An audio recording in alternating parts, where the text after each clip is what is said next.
Moi, j'ai jamais été aussi heureuse d'être sur un plateau tous les jours. J'avais l'impression que c'était un rêve qui devenait réalité. Vraiment, je rêvais d'avoir non seulement un rôle comme ça, mais aussi d'avoir un metteur en scène qui me met tellement en valeur. Et je veux pas dire physiquement, je veux dire pour mon rôle, pour ce que j'avais envie de donner en tant qu'actrice pour ce rôle, pour enrichir ce rôle.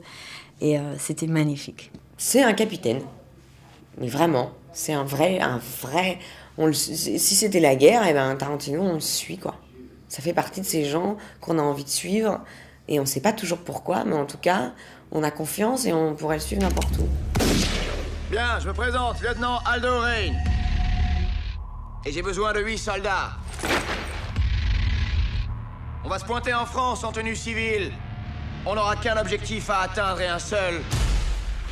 Tuer du nazi. C'est très connu que ces dialogues sont géniaux et je retrouve ça dans celui-là aussi. C'est-à-dire que il y a beaucoup de textes à apprendre. Moi, j'ai des gros paquets de dialogues, mais ça s'apprend tout seul, ça coule tout seul. Il y a des sous-entendus, des petites blagues. Mon personnage, évidemment, était... vraiment, j'avais l'impression que j'étais née pour jouer ce rôle-là, quoi. Et évidemment, travailler avec lui parce que je savais qu'il a vraiment... il adore les actrices. Il adore les femmes fortes de ces personnages-là. Donc, je savais qu'il allait faire quelque chose d'incroyable avec ce personnage. C'était vraiment des mots pour chacun. Donc, il y avait des blagues... Là, pour le coup, qui n'ont rien à voir avec le cinéma, sur la script. On avait une phrase pour elle. Il y avait quand même des musiques pour les gens. Moi, j'avais droit tout d'un coup du Mylène Farmer parce que j'étais française et que tout d'un coup, on mettait une chanson française. On a dansé sur les plateaux. Non, c'était joyeux. Voilà. On a pris ce métier au pied de la lettre. On joue la comédie. Si on s'amuse pas en jouant la comédie, ça fait... Les membres du Parti national-socialiste ont conquis l'Europe par le meurtre, la torture, les menaces et la terreur. Nous allons leur rendre la monnaie de leurs pièces. Nous allons massacrer les soldats allemands.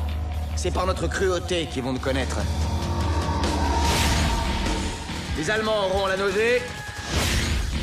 Les Allemands vont nous entendre arriver. Les Allemands seront terrorisés.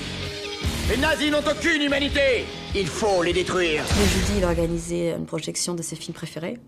Donc pour toute l'équipe, avec popcorn et hot dog. Donc déjà, ça, c'était génial. Et en tout cas, avec moi, il m'en a beaucoup parlé, les femmes qui l'ont influencé pour ce rôle-là. Il m'a montré beaucoup de films, des vieux films, et des personnages qui ont inspiré pour écrire Bridget von Hammersmark. Donc moi, j'étais nourrie de plein de choses, en fait. Je crois que j'ai l'impression, en tout cas, que depuis cette période très noire de l'histoire, on a tous rêvé de ça. Je crois que c'est un fantasme propre à l'humanité, en fait. On a rêvé à un moment donné de faire tout sauter. Mais symboliquement de n'importe quelle guerre et n'importe quelle période noire de n'importe quel pays. Je trouve que symboliquement, imaginer pouvoir faire ça, il se trouve qu'en plus c'est mon personnage qui le fait. Alors là, c'est encore mieux. Chaque soldat de mon commando devra me rapporter 100 scalps. Et j'entends avoir mes scalps.